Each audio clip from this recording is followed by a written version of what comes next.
I call the member for Maroochydore. Thank you, Madam Deputy Speaker. There is a horrendous situation happening on our roads throughout Queensland with an absolutely tragic death toll that we have seen emerge.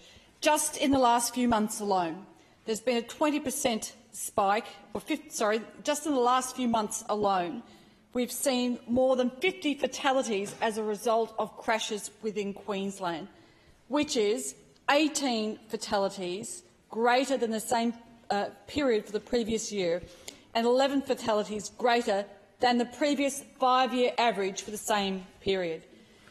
This story means there are many, many families that have been ripped asunder by tragedy in losing loved ones and also in having other loved ones suffer hospitalisation and ongoing impacts of injury.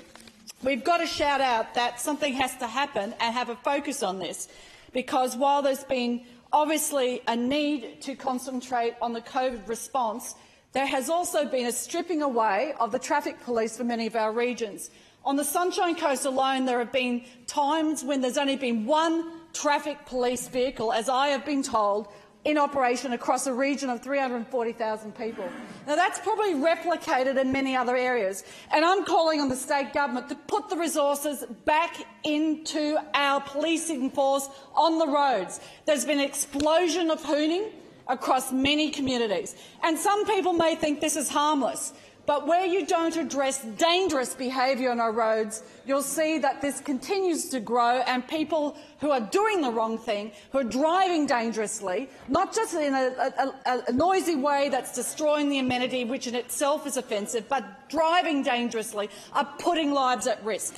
So this road toll is out of control. It's a disgrace, but we have to see the return of resources to our police, return of resources to police who have been doing a magnificent job in enforcing and being involved across their multitude of responsibilities. We know it's a tough job, but they need to have the resources. And what we see happening with the road toll is also a shout-out for the need for resources also for our transport officers.